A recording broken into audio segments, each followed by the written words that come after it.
নির্বাচিত হওয়ার পর আপনার কাছে বলবে যে আমার দলের লোক চালাইতে হবে, তুমি আমাকে কোটি টাকা দাও, 1 কোটি টাকা দাও, 2 কোটি টাকা দাও, বিভিন্ন কোম্পানির কাছ থেকে গিয়ে টাকা নেবে। তারপর হচ্ছে বিভিন্ন এখানে দেখেন প্রত্যেকটা ডেভেলপার কোম্পানির কাছ থেকে টাকা নেবে, তারা ব্যবসায়ীদের কাছ থেকে টাকা নেবে। দল চালাতে বা কর্মী বাহিনী চালাতে অনেক টাকার প্রয়োজন আছে, সেই প্রয়োজনটা তারা মেটাবে কোথা থেকে? খরচ মেটাতে তারা এখন মানুষের কাছে চাঁদাবাজি করবে। কদিন পর হচ্ছে নির্বাচিত হওয়ার পর আপনার কাছে বলবে যে আমার দলের লোক চালাইতে হবে, তুমি আমাকে কোটি টাকা দাও, 1 কোটি টাকা দাও, 2 কোটি টাকা দাও, বিভিন্ন কোম্পানির কাছ থেকে গিয়ে টাকা নেবে। তারপর হচ্ছে বিভিন্ন এখানে দেখেন প্রত্যেকটা ডেভেলপার কোম্পানির কাছ থেকে টাকা নেবে, তারা ব্যবসায়ীদের কাছ থেকে টাকা নেবে। তখন ব্যবসায়ীরা কি করবে?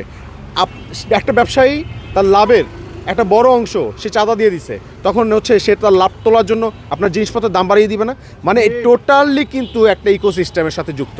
আপনারা যদি মনে করেন যে আপনি কোনো দলকে সাপোর্ট দিচ্ছেন, সাপোর্ট দেওয়ার পর সে কর্মী বাহিনী চালাতে যদি তাকে চাঁদাবাজি করতে হয় এবং সেই দলের জননেতাকে ভোট দেওয়ার জন্য, দায়টা কিন্তু আপনারও আছে। কেন আছে? কারণ আপনি তাকে সমর্থন দিচ্ছেন যে সে ভবিষ্যতে চাঁদাবাজি করবে, সে লুটপাট করবে, মানুষের টাকা মেরে খাবে, সেটার জন্য আপনি বৈধতা দিচ্ছেন তাকে।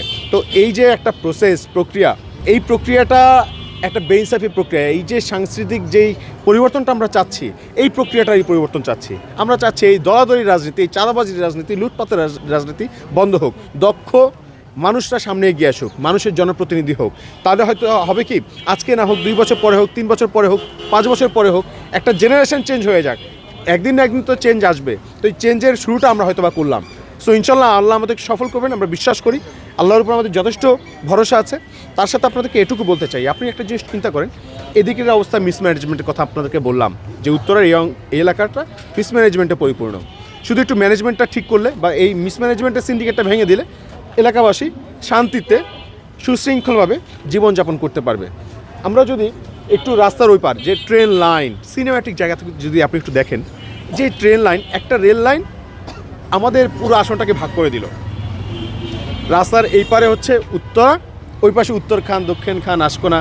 এই যে একটা ভাগ, এই পাশে হচ্ছে উচ্চবিত্ত, এই পাশে নিম্নবিত্ত, এলিট শ্রেণী, আপার ক্লাস, লোয়ার ক্লাস, একদম শ্রেণী বৈষম্যটা স্পষ্ট বোঝা যায়। কীভাবে বুঝবেন? আপনি দেখেন এখানে রাস্তা যতটা পরিষ্কার, ফকফকা তকতকা, ওই পাশের রাস্তা কিন্তু অতটা ফকফকা তকতকা না। এখানে রাস্তা যতটুকু চওড়া, ওই পাশের রাস্তা ততখানি চিপা। এবং আপনি এখান থেকে আপনি একসাথে 3-4টা গাড়ি নিয়ে যাইতে আসতে পারতেছেন, কিন্তু ওই পাশে আপনি একটা অটো যদি হচ্ছে কোনো রকম রাস্তার মাঝখানে থামায়, তাহলে পরের অটোগুলো পিছনে দাঁড়ায় থাকে, তারা হচ্ছে ওইখান থেকে আর চলে না। আমরা একসাথে কর্মী নিয়ে কেন যেতে পারছি না, বা আমাদের কোনো ভাইবের কেন আমরা হচ্ছে 5-7 জনের বেশি রাস্তা দিয়ে হাঁটছি না এই কারণে যে ভাই, আমরা যদি কোনো রকম 10 থেকে 15 জন মানুষ হচ্ছে ওই রাস্তা দিয়ে হাঁটা শুরু করি, পুরো রাস্তাটা ব্লক হয়ে যায়। তো এই যে একটা বৈষম্য দেখেন, রাস্তাগুলোর যে একটা অপরিকল্পনা রাস্তাগুলোর, এবং সাথে করে আপনি জিনিস চিন্তা করেন সিটি কর্পোরেশনের যে অবহেলা,